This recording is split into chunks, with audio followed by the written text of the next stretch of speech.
Hello friends, good morning all of you. एक बार फिर से जीएस वर्ल्ड के ऑनलाइन प्लेटफॉर्म पे आप सभी लोगों का स्वागत, अभिनंदन और इस्तकबाल। जल्दी से सारे लोग आ जाइए। अजय पटेल, मोहिनी मौर्य, रुचि यादव, शाहिदा सिद्दीकी, प्रियंका परिहार, सुशील यादव, चंद्रेश तिवारी, रूही कुमारी, सभी लोगों को वेरी गुड मॉर्निंग। सब लोग जल्दी से आ जाइए, फिर आज की क्लास फ्रेंड्स स्टार्ट की जाए। पहला क्लास आप लोगों ने अच्छे से किया, समझा भी। बहुत सारे लोग तेजी से एडमिशन में जुड़ भी रहे हैं और उम्मीद है कि आप लोग भी जुड़ेंगे। और आज की खुशखबरी के लिए शायद करंट अफेयर की क्लास में भी मैंने अनाउंस किया था, जितने भी मेरे सिविल सेवा के स्टूडेंट्स हैं, कंपटीटर हैं, आपके लिए सबसे बड़ी खुशखबरी, अभी मैंने तो नहीं देखा, कमेंट के माध्यम से ही चीज़ों को मुझे पता चला अभी मॉर्निंग की क्लास में कि एसडीएम के 52 पद जुड़ चुके हैं पीसीएस में। तो एसडीएम के 52 पद जुड़ना एक बड़ी खबर है आपके लिए। तो आप अपनी तैयारी के लिए अपनी कमर को कस लीजिए। यह आपके पास बहुत ही सुनहरा अवसर है कि अपने उस पद को पाने के लिए, और उस पद को पाने के लिए पहली कड़ी आपकी प्रीलिम्स है कि प्रीलिम्स की बाधा को क्रैक करके ही हम मेंस में उपस्थित होंगे। और इसलिए आप लोग मजबूती के साथ और दृढ़ निश्चय को संकल्प बनाइए, डिटर्मिनेशन के साथ रेगुलरिटी बनाकर पढ़ना स्टार्ट करिए, ताकि समीक्षा अधिकारी पीसीएस दोनों में से कोई ना कोई एक जॉब आपको लेनी है। तो सब लोग जल्दी से आ जाइए, क्लास को शेयर कर दीजिए, सेशन को शेयर कर दीजिए। मुझे उम्मीद है कि पहली क्लास आप लोगों ने अच्छे से किया होगा। ऐसे सारे स्टूडेंट्स जो आज मेरी सेकंड क्लास में अभी मेरे साथ लाइव हैं या बाद में मेरी क्लास के बाद ऑफलाइन देख रहे हैं, तो इसके पहले पहली क्लास हो चुकी है जिसमें मैंने उत्तर प्रदेश का समान परिचय बता दिया है। उसमें 10% बातें कुछ रह गई जो आज मैं डिस्कस करूंगा। और जिस तरीके से मैंने अनाउंस किया सिलेबस का, और साथ ही साथ मैंने कहा कि इस बार मैं यूपी स्पेशल में प्रीवियस 20 ईयर्स के क्वेश्चन का डिस्कशन भी करने वाला हूं। साथ ही साथ पिछले एक वर्षों के करंट अफेयर का, यूपी स्पेशल का करंट अफेयर का भी डिस्कशन होगा। और 21-22 के बजट से संबंधित जो महत्वपूर्ण प्रश्न बनेंगे उनसे संबंधित बातों का भी हम डिस्कशन अपनी क्लास में यूपी स्पेशल में करने वाले हैं, जिसके अंतर्गत 25 लेक्चर टोटल होंगे। एक लेक्चर हो चुका है, 24 लेक्चर आपका और बचा है। इसमें फीस जो रखी गई है वह फीस आपकी है 550 रुपये प्लस जीएसटी। नंबर मैंने कल के बताया था, आज भी मैं नंबर एक बार मेंशन कर दूंगा कि जितने भी स्टूडेंट्स आप एडमिशन लेना चाहते हैं किस प्रकार से अपना एडमिशन लेना है। वैसे भी जीएस वर्ल्ड का ऐप आप लोग इंस्टॉल कर लीजिए।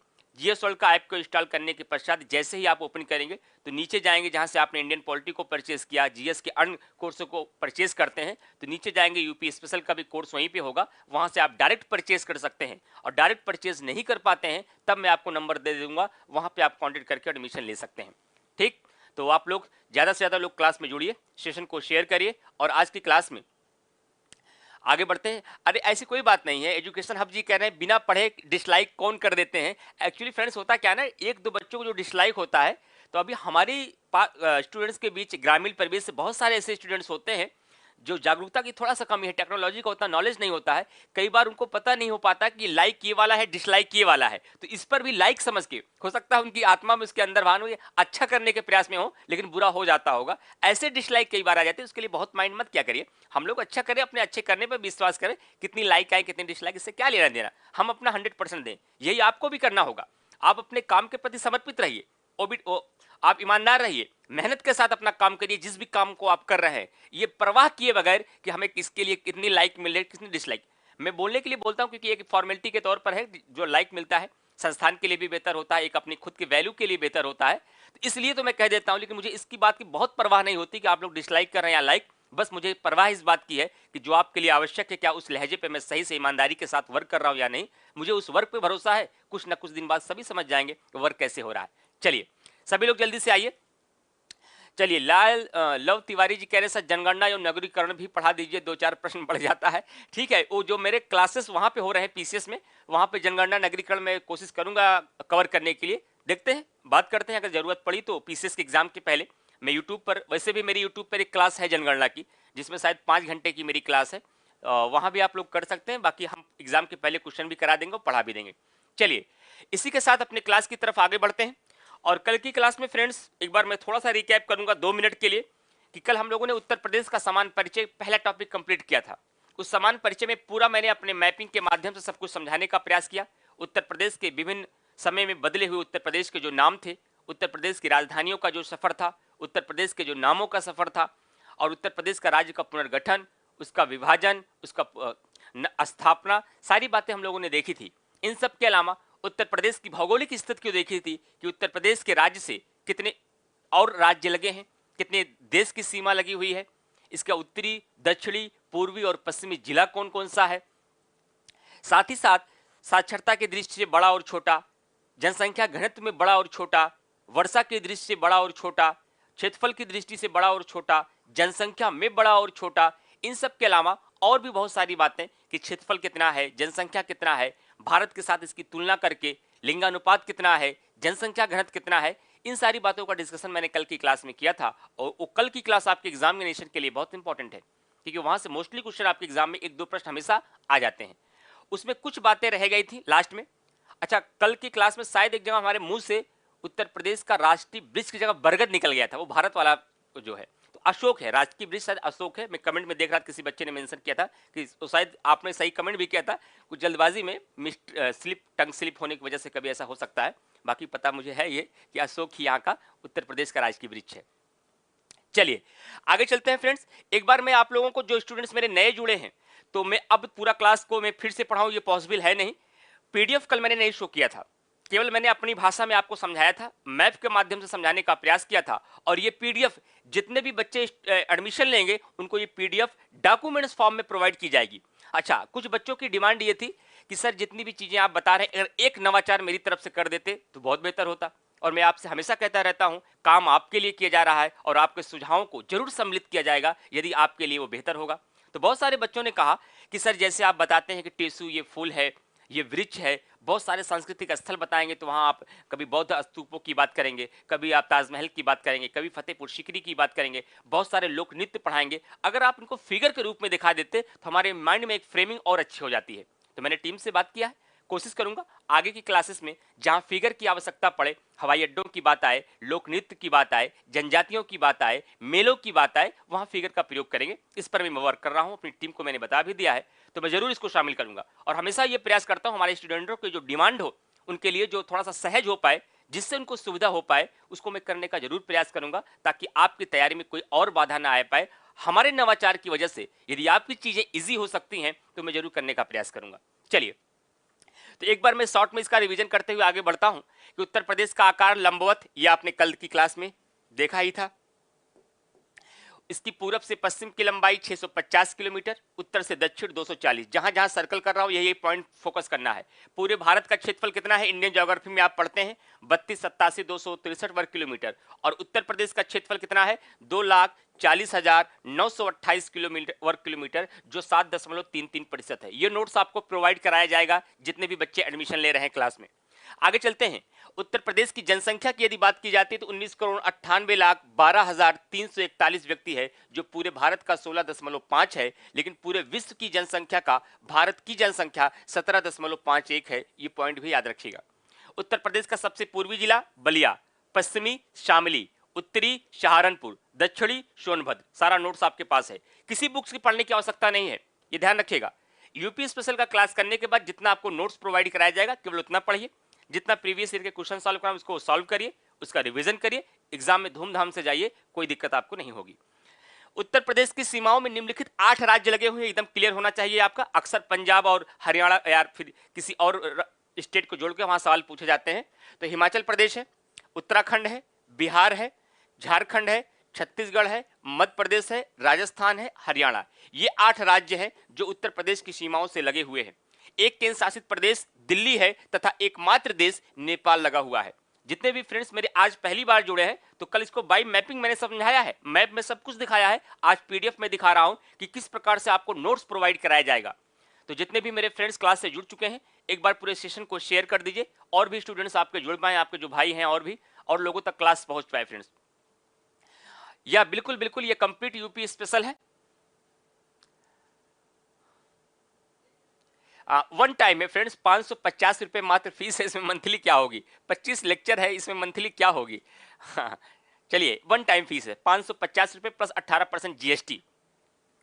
अब आगे बढ़ते हैं फ्रेंड्स। उत्तर प्रदेश के सर्वाधिक वर्षा वाला जिला गोरखपुर, न्यूनतम वर्षा वाला मथुरा, क्षेत्रफल की दृष्टि से सबसे बड़ा लखीमपुर खीरी, सबसे छोटा हापुड़, जनसंख्या घनत्व की दृष्टि से सबसे बड़ा जिला गाजियाबाद, जनसंख्या घनत्व की दृष्टि से सबसे छोटा ललितपुर। आगे बढ़ते हैं। साक्षरता में सबसे बड़ा गौतम बुद्ध नगर, सबसे छोटा श्रावस्ती, जनसंख्या दृष्टि में सबसे बड़ा प्रयागराज और जनसंख्या में सबसे छोटा महोबा। आधी जनगणना तो उत्तर प्रदेश की यही हो गई जो बार बार एग्जाम में आपसे पूछा जाता है। चलिए आगे बढ़ते हैं। अच्छा फ्रेंड्स, मैं आप इसके टीम से कह करके लगातार मैं आपको एक चीज में करा देता हूं। नंबर के लिए बहुत सारे लोग वो हैं और नंबर उसमें मैं शेयर करा देता हूं ताकि आप लोग को बहुत सारे लोग नंबर की डिमांड जो करते रहते हैं तो उनको समस्या ना आए। एक सेकंड जरा मुझे आप टाइम दीजिएगा।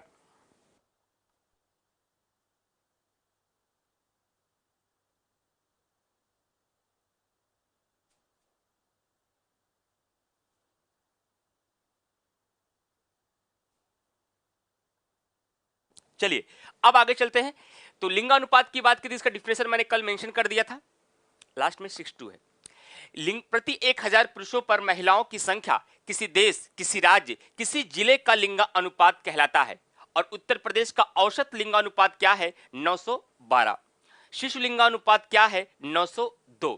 अनुसूचित जातियों का लिंगानुपात क्या है? 907। ये 3 पॉइंट आपको कल ही मैंने मेंशन कराया था।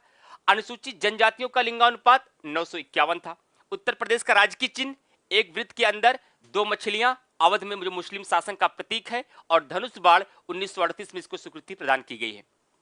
और फ्रेंड्स, जो आपको शायद वहां पे मिलेगा, जो क्लास में आपको जो पीडीएफ जाएगी वहां पर मैंने कोशिश उसको आपको डॉक्यूमेंट्स में वहां पे फिगर में लगवाने का प्रयास कर रहा हूं और क्लास में भी फिगर आगे दिखाऊंगा आपको जहां जरूरत पड़ेगी।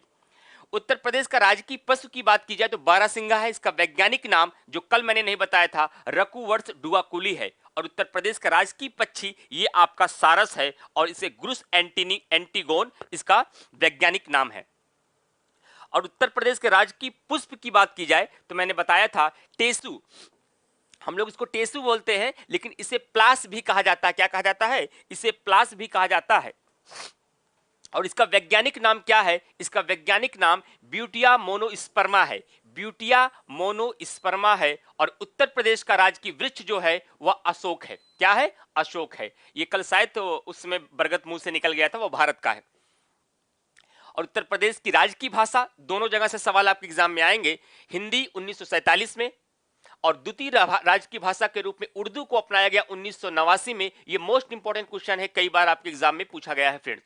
और उत्तर प्रदेश का राजकीय खेल भी हॉकी है। और उत्तर प्रदेश का ये नामकरण का इतिहास ये मैंने बताया था कि 1836 से 77 तक उत्तर पश्चिम, 77 से 37 तक अवध एवं आगरा प्रांत, 37 से 50 तक संयुक्त प्रांत। इसे इंग्लिश में क्या कहा जाता है? इसे इंग्लिश में यूनाइटेड प्रोविंसेस कहते हैं। इसे भी आप ध्यान रखिएगा, एग्जामिनेशन में पूछा जाता है। और 1950 से अब तक इसे उत्तर प्रदेश के नाम से जाना जाता है। और 24 जनवरी को इसे उत्तर प्रदेश नाम दिया। इसीलिए 2015 से हम लोग उत्तर प्रदेश दिवस कब मनाते हैं? 24 जनवरी को मनाते हैं। क्लियर? प्रत्येक वर्ष 24 जनवरी को उत्तर प्रदेश दिवस के रूप में मनाया जाता है, जिसकी घोषणा 2015 में की गई। उत्तर प्रदेश राज्य का पुनर्गठन की बात की जाए तो आंसर बदल जाएगा, 1 नवंबर 1956 हो जाएगा। उत्तर प्रदेश के विभाजन की बात की जाए तो 9 नवंबर 2000 को हुआ, जिसमें 13 जिलों को अलग करके एक पृथक राज्य उत्तरांचल बनाया गया और जिसका 2007 में नाम बदल करके उत्तराखंड किया गया। क्लियर? आगे बढ़ते हैं। उत्तर प्रदेश की औसत साक्षरता, देखिए ये 3 पॉइंट कल रह गए थे जो मैंने वहां कल की क्लास में नहीं बताया था, आज मैं इसको ऐड कर दे रहा हूं। देखिए साक्षरता को लेकर सवाल पूछा जाता है। एक तो पूछा जाता है कि उत्तर प्रदेश की कुल साक्षरता कितनी है, और एक पूछा जाता है उत्तर प्रदेश में पुरुष साक्षरता कितनी है, और एक पूछा जाता है महिला साक्षरता। डेटा है, याद करने में समस्या होती है। जहां याद करने की समस्या होती है वहां लिंक लगाने की आवश्यकता पड़ती है। और हमेशा मैं अपने स्टूडेंट से कहता हूं, देखिए भाई, जब पूछा जाए उत्तर प्रदेश की कुल साक्षरता तो बीच वाला कर दीजिए। 3 डेटा है, 57 है, उसके बाद आपका 67 है, उसके बाद आपका 77 है। जब उत्तर प्रदेश की औसत पूछी जाए तो आप कह देना 67%। महिलाओं की पूछी जाए इसमें 10 घटा देना, और पुरुषों की पूछी जाए इसमें 10 बढ़ा देना। इसमें +10 करना है, इसमें -10 करना। मैथ लगाइए यहाँ पे और आराम से तीनों साक्षरता याद रहेंगी। उत्तर प्रदेश की साक्षरता, कुल साक्षरता पूछी जाए तो 67%। उत्तर प्रदेश में महिला साक्षरता पूछी जाए 57। पॉइंट में याद करने की आवश्यकता नहीं है, राउंड फिगर में याद रखिए। और पुरुष साक्षरता पूछी जाए तो कुल साक्षरता में 10 ऐड कर दीजिए तो 77%। ये 3 डेटा आप याद रखिएगा, ये एग्जामिनेशन में पूछा जाता है। और बुक में यहाँ पे पॉइंट में लिखा है, मैंने जानबूझकर आपको नोट्स में पॉइंट में नहीं बताया ताकि आपके ऊपर कोई तथ्यों का बोझ ना हो। जितनी आवश्यकता है उतना ही आप याद करें। नवीन जी कह रहे सर फ्री कर दीजिए। फ्री कहाँ तक पॉसिबल है फ्रेंड्स? दुनिया की हर चीजें हम लोग फ्री में चाहते हैं। फ्री की न तो कोई अपना इंपॉर्टेंस होता है, न तो उसका इंपॉर्टेंस आपको समझ में आता है, ना उसका कोई लाभ ही आपका होता है। और सारे ज्ञान को लिए कुछ ना कुछ तो वैसे भी फ्री ही है। अगर देखा जाए केवल एप्लीकेशन चार्ज ले रहे हैं। 550 रुपए की फीस में संस्थान जीएस वर्ल्ड अपना चार्ज नहीं कर रहा है, टीचर अपना चार्ज नहीं कर रहा है। टीचर और संस्थान अपना चार्ज करेगा तो इसकी फीस 550 नहीं होती फ्रेंड्स, ध्यान रखिएगा। जो पर एक सिस्टम है, एक क्लासेस जो आपको ऑनलाइन प्रोवाइड की जाए, जिसको जो एप्लीकेशन चार्जेस बस उसकी चार्ज को रख के न्यूनतम फीस रखा गया है 550 रुपए। तो ये इस बात को थोड़ा सा कहीं कहीं मुझे भी थोड़ा शर्मिंदगी महसूस होती है जब इस पे आप कहते हैं इसको भी फ्री कर दीजिए। तो वैसे भी बहुत सीमित चीज़ों पे आपको दिया जा रहा है। करंट अफेयर की क्लास जीएस वर्ल्ड संस्थान फ्री ऑफ कॉस्ट आपको करता है। बाकी एडमिशन वाले बच्चे वहाँ अलग से पढ़ते हैं, जो आपको फ्री ऑफ कॉस्ट में मिलती है। जो फीसें ऑफलाइन में 50,000 70,000 हुआ करती थी, उतनी ही गुणवत्ता के साथ, उतनी ही एनर्जी के साथ, उतने ही एथेंटिक तरीके से आपको 4,000 5,000 में पूरे के पूरे पीसीएस कोर्स को डीएस वर्ल्ड प्रोवाइड करा रहा है। तो आप लोग चीज़ों को वैसे ही ऑनलाइन प्लेटफॉर्म पे सारी चीज़ें बहुत ही नॉमिनल कर दी गई है, तो ये समस्या नहीं आनी चाहिए आपको। चलिए, एक तीसरा सवाल बनता है कि जैसे कि पॉलिटी में आप पढ़ते ही हैं कि सीटों का जो आवंटन होता है, जो सीटों का बंटवारा होता है, वह जनसंख्या के अनुपात में होता है। और जनसंख्या के अनुपात में सीटों के बंटवारा होने पे फ्रेंड्स सबसे मुख्य बात क्या होती है? जो सीटों के बंटवारा होता है वह जनसंख्या के आधार पर होता है। और उत्तर प्रदेश की जनसंख्या पूरे भारत की जनसंख्या में सर्वाधिक है। और सर्वाधिक जनसंख्या होने की वजह से चाहे वह लोकसभा की सीटों की बात आए, चाहे राज्यसभा की सीटों की बात आए, चाहे विधानसभा की सीटों की बात आए, चाहे विधान परिषद की, चारों सीटें सर्वाधिक उत्तर प्रदेश में ही हैं। और सर्वाधिक होने की वजह से चारों क्वेश्चन आपके एग्जाम में पूछे जाते हैं और कई बार सामान्य ज्ञान के रूप में हम ये गलतियां कर बैठते हैं। तो ध्यान रखिएगा, लोकसभा की सीट पूछी जाए सर्वाधिक 80 उत्तर प्रदेश में, राज्यसभा की सीटें पूछी जाए 31 सर्वाधिक उत्तर प्रदेश में, विधानसभा की सीटें पूछी जाए अब 403 हो गया। पहले ये सीटें 403 प्लस 1 थी। ये एक सीटों का जो मनोनयन किया जाता था अनुच्छेद 331 के तहत, 333 के तहत राज्यपाल करता था। कौन करता था? राज्यपाल करता था, जिसे अब समाप्त कर दिया गया है। किसके द्वारा? 104वें संविधान संशोधन अधिनियम के द्वारा। और जो 126वां संविधान संशोधन विधेयक लाया गया था उसके द्वारा यह समाप्त कर दिया गया है। यह बात एकदम स्पष्ट हुई। अब आगे चलते हैं, एक पॉइंट और देखिएगा कि विधान परिषद की सीटें की बात की जाए तो 100 हैं और सभी के मामले में उत्तर प्रदेश में सीटों की संख्या सर्वाधिक है। यह बात ध्यान रखिएगा। अब आगे चलते हैं, न्यायपालिका की बात करें तो इलाहाबाद में उच्च न्यायालय है, खंडपीठ इसका लखनऊ में है, इसका बेंच जो आपका है। और ग्रामीण जनसंख्या प्रतिशत को लेकर सवाल पूछा जाता है कि पूरे उत्तर प्रदेश में ग्रामीण जनसंख्या का प्रतिशत कितना है? क्या शहरों की तरफ प्लान अधिक बढ़ रहा है? बढ़ तो हर राज्य में रहा है, लेकिन फिर भी उत्तर प्रदेश में ग्रामीण जनसंख्या की यदि बात की जाए 77%, पॉइंट छोड़ दीजिए, 77% ग्रामीण जनसंख्या है, जबकि शहरी जनसंख्या की बात की जाए तो 22% है। स्पष्ट हुई यहां तक बातें? आगे बढ़ते हैं। विश्व में केवल 4 राष्ट्र, चीन, भारत, संयुक्त राज्य अमेरिका और इंडोनेशिया की जनसंख्या उत्तर प्रदेश की जनसंख्या से अधिक है। यह बात मैंने आपको बताई थी। जनसंख्या घनत्व की बात आई थी तो मैंने आपको कहा था कि प्रति 1 वर्ग किलोमीटर में रहने वाले व्यक्तियों की संख्या किसी देश का, किसी राज्य का, किसी जिले का जनसंख्या घनत्व कहलाता है। 2001 से 11 के दौरान औसत 10 की वृद्धि, यहां 10 की वृद्धि नहीं लिखना चाहिए, यहां ऐसे लिखना चाहिए, इसे बोलते हैं 10 की वृद्धि।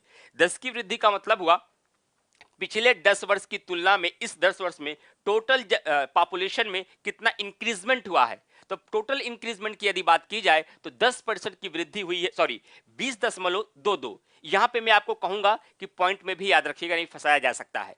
तो अगर 2001 की तुलना में 2011 में पिछले 10 वर्षों में उत्तर प्रदेश में औसत वृद्धि की बात की जाए तो 20.22% की वृद्धि हुई है। Point to be noted my friend, ये एग्जामिनेशन के लिए इंपॉर्टेंट है। आगे चलते हैं। उत्तर प्रदेश में कुल जिले कितने हैं? वर्तमान में 75 है। नगर निगम कितने हैं? 17 है। क्या नवीनतम नगर पूछा जा सकता है? बिल्कुल पूछा जा सकता है। तो नोट में मैंने मेंशन कर दिया है, 17वां नगर निगम आपका शाहजहांपुर को बनाया गया है। और उसके बाद मंडल की बात की जाए तो वर्तमान में 18 मंडल हैं और 18वां मंडल किसे बनाया गया? अलीगढ़ को बनाया गया। और उत्तर प्रदेश की सीमाओं से लगने वाले राज्यों में सबसे लंबी सीमा रेखा वाला राज्य, जो कल आप ओरली सुन रहे थे, इस बात का आपको डर था कि कहीं भूले ना, तो नोट्स में सब रहेगा, मध्य प्रदेश। सबसे छोटी सीमा रेखा वाला राज्य हिमाचल प्रदेश।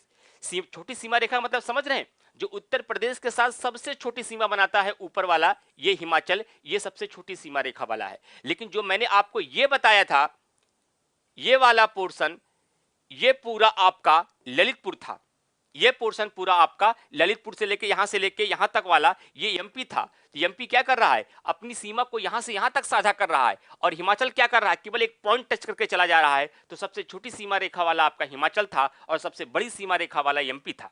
क्लियर, एकदम मैपिंग फ्रेम हो रही है आपके दिमाग में ना। मैप से ही चीजों को समझने का प्रयास करिए। अभी हम रिकैप कर रहे हैं, आज की क्लास स्टार्ट नहीं किया है। बहुत सारे मेरे स्टूडेंट्स हैं जो आज की क्लास से जुड़े होंगे, कल की क्लास नहीं किए थे, और बहुत सारे ऐसे होंगे जो कल केवल पढ़ा था, इस बात का भरोसा नहीं जम पा रहा था रिवीजन कैसे करेंगे, पीडीएफ कैसे मिलेगा, नोट्स कैसे डिजाइन किया है आपने, उसके लिए मैंने ये मेंशन करके आपको दिखाने का प्रयास किया। ये पूरा नोट्स आपको मिलेगा, पढ़ाऊंगा मैं अपने तरीके से, मैप के माध्यम से, अपनी लैंग्वेज में, लेकिन उसका एक शॉर्ट नोट्स आपको जरूर मिलेगा, जिसको केवल उसी को पढ़ने की आवश्यकता है, उसके अलावा कुछ आपको पढ़ने की आवश्यकता यूपी स्पेशल के लिए नहीं है। आगे चलते हैं। ललितपुर ऐसा जिला है जो 3 ओर से मध्य प्रदेश से घिरा है, यह बात भी मैंने आपको बताई थी, मैपिंग में दिखाया भी था कैसे घिरा है। सोनभद्र उत्तर प्रदेश का एकमात्र ऐसा जिला है जो 4 राज्यों को स्पर्श करता है, याद आ रहा है, यह आपका सोनभद्र है, उत्तर प्रदेश का सबसे दक्षिणी जिला, याद आ रहा है। और इसको मैंने बताया था, इसमें यहां से लेके यहां तक की सीमा किसको टच करता है, बिहार को, यहां से यहां तक को झारखंड, यहां से यहां तक छत्तीसगढ़, और यहां से यहां तक एमपी। तो सोनभद्र उत्तर प्रदेश का ऐसा जिला हो जाता है जो 4 राज्यों को स्पर्श करता है। यह क्वेश्चन आपके एग्जाम में बार बार पूछा जाता है। उसके बाद ललितपुर उत्तर प्रदेश का एक ऐसा जिला है जो सबसे कम जिलों को स्पर्श करता है, केवल झांसी को। मैंने बताया था, ये जो ललितपुर वाला ये पेड़ था आपका, यहां पर केवल एक डिस्ट्रिक्ट था आपका झांसी, या केवल झांसी को स्पर्श करता है, बाकी हर तरफ ये किससे लगा हुआ था, ये हर तरफ लगा हुआ था मध्य प्रदेश से। क्लियर।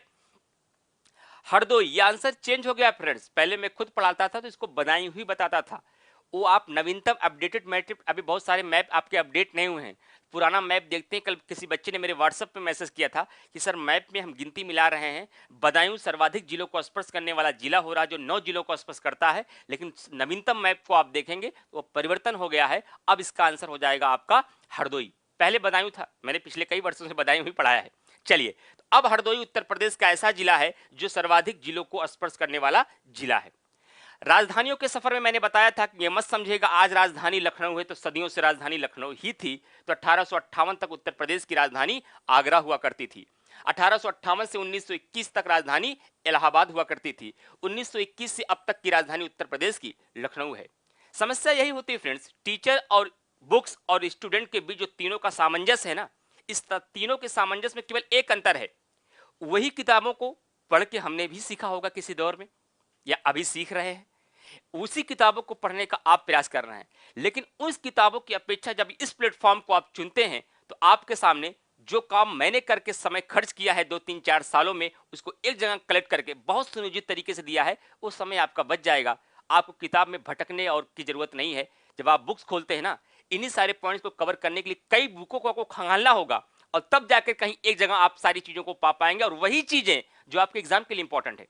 किसी भी बुक्स में लगभग 40% ऐसी चीजें होती हैं जो अनावश्यक होती हैं, लेकिन इसको जानने के लिए वह 40% क्या है जो इस बुक्स में अनावश्यक है, एक लंबा सफर तय करना पड़ता है। जो जिस व्यक्ति ने लंबा सफर तय किया है, सीखा है अनुभव के साथ, अगर वो आपको सीधा बता देता है इसको छोड़ दीजिए, ये 60% पढ़ लीजिए और ये पढ़ लीजिए और ऐसे ऐसे पढ़ लीजिए, तो आपका काम सीमित समय में हो जाता है। जो कोई व्यक्ति जब स्मार्ट तरीके से अपनी तैयारी नहीं करता है, कई वर्षों में सीखता है, तो आप कुछ महीनों में सीख के चले जाते हो। वही मैंने करने का प्रयास किया है। कुछ जो किताबों में जो अलग अलग किताबें मार्केट में हैं यूपी स्पेशल की, जहां बिखरी हुई चीजें हैं, कई जगह से आप कलेक्ट करते हैं एथेंटिक स्रोत के द्वारा, तो एक जगह मिल नहीं पाती हैं, तो मैंने उसी का प्रयास किया है। एग्जाम ओरिएंटेड, जैसे एग्जाम में क्वेश्चन पूछे जाते हैं, हो सकता है ज्ञान के माध्यम से आपको ज्ञान ज्यादा हो, लेकिन उस ज्ञान को मैं यहाँ प्रदर्शित करने का प्रयास नहीं करूंगा, लेकिन एग्जाम ओरिएंटेड एक भी पॉइंट को मैं जरूर बिल्कुल नहीं छोड़ूंगा, सारे पॉइंट्स आपके कवर होंगे। चलिए, तो 1858 से 1921 तक की राजधानी प्रयागराज, और 1921 से अब तक की राजधानी लखनऊ। और फिर मैंने आपको बताया था, वर्तमान राजधानियों को भी गलतफहमी मत रखिएगा, केवल लखनऊ ही वर्तमान की राजधानियां हैं। यदि वर्तमान राजधानियों की बात की जाए तो वर्तमान में विधायी और प्रशासनिक राजधानी कौन सी है, यह लखनऊ है। लेकिन न्यायिक राजधानी की बात की जाए तो ये इसका प्रयागराज होगा, जबकि धार्मिक राजधानी उत्तर प्रदेश की क्या है फ्रेंड्स, इसकी वाराणसी है। और औद्योगिक एवं आर्थिक राजधानी उत्तर प्रदेश की जो है या क्या है, या है आपकी कानपुर। ये 4 राजधानी याद रखिएगा, एग्जाम में पूछा जाएगा तो कंफ्यूजन हो जाता है। आगे बढ़ते हैं। आज का टॉपिक मुझे यहां से स्टार्ट करना है कि उत्तर प्रदेश से लगे हुए राज्यों से लगे हुए जिले। मैं चाहूं तो ऐसे आपको रटाने का प्रयास करने का कोई मकसद नहीं होगा, इसको मैप के माध्यम से पहले समझना होगा, तब हम लोग आगे टॉपिक की तरफ बढ़ेंगे। उत्तर प्रदेश के महत्वपूर्ण मुख्यालय, अगर उसके बाद मेरे पास टाइम रहेगा तो आज मैं चाहता हूं एक और क्रिटिकल टॉपिक में कवर कर देता हूं मैप के माध्यम से, उत्तर प्रदेश में बहुउद्देशीय नदी घाटी परियोजना। तो 3 टॉपिक कवर करने का प्रयास करेंगे। अभी मेरे पास पूर्णतः 1 घंटे से अधिक का समय है। तो सबसे पहले मैं मैपिंग के माध्यम से उत्तर प्रदेश से लगे हुए राज्यों से लगे हुए जिले समझाता हूं। इसको समझाने के पीछे का 2 निहितार्थ है।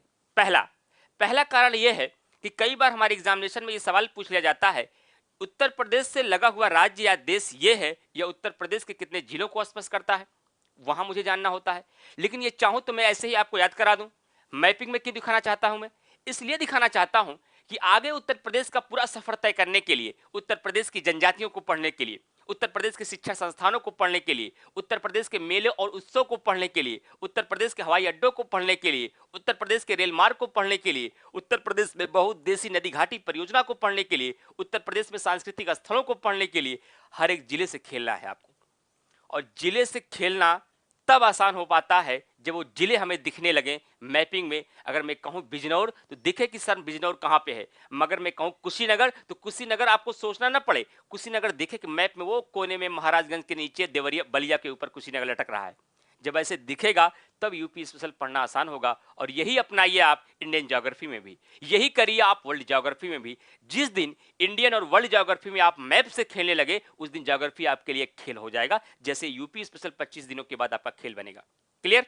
चलिए आगे बढ़ते हैं नेक्स्ट पॉइंट की तरफ। और सबसे पहले मैपिंग को हम लोग लेते हैं और उसके बाद आगे बढ़ते हैं फ्रेंड्स। अच्छा, विपक्ष का भी जरूरी होता है। कभी कभी मैं देखता हूं एक आध दो विपक्ष आ जाते हैं कमेंट के बॉक्स में दिखने के लिए, तो अच्छी बात है कि आप मुझे देख रहे हैं और समझ रहे हैं, चीजों को यहां भी कर रहे हैं। तो कोई एडवर्टाइजिंग की बात नहीं होती फ्रेंड्स। मैं किसी लोगों का भी कमेंट देख रहा है, मैं फिलहाल बचता हूं ऐसे लोगों से जो भी कोई नेगेटिव पार्टिकल्स ऐसे आते हैं कोई क्लास में।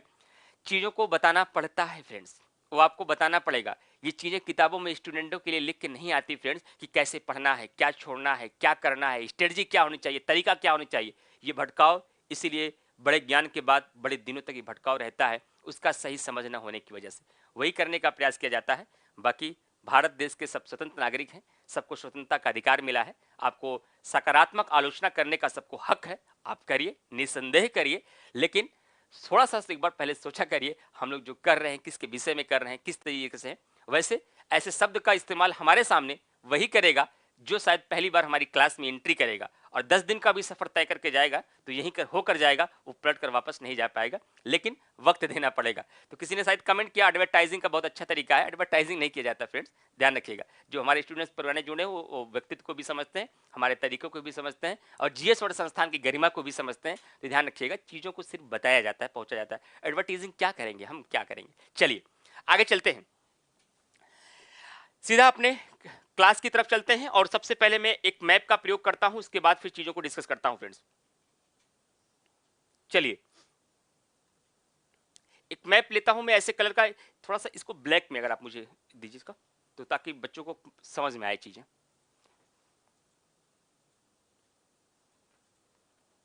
चले आगे चले। वो सही बात है फ्रेंड्स, आपको मैं बता दूं, हमारी क्लास को सबसे ज्यादा हमारा विपक्ष ही करता है, जिनको पढ़ाना है वही सबसे ज्यादा मेरी क्लास करती है, मुझे भी पता है। यूपी स्पेशल के जब मैंने क्लास को प्राइवेट किया, सबसे ज़्यादा तकलीफ पढ़ाने वालों को हुई वहाँ पर कि सर इसको क्यों प्राइवेट किया, उससे तो पढ़ के काफ़ी चीज़ें हो जाती थी। तो इसीलिए शायद वो किया भी गया संस्थान के द्वारा, इसका अनावश्यक तरीके से प्रयोग किया जाता था। बहुत जगह सूचनाएं मिली भी, नोट्स भी मिले, कॉपीराइट भी मिले, सब कुछ वीडियो भी मिला, तरीका भी मिला। तो ये लगा ठीक है, बच्चों का लाभ हो और लोग उसका लाभ क्यों ले।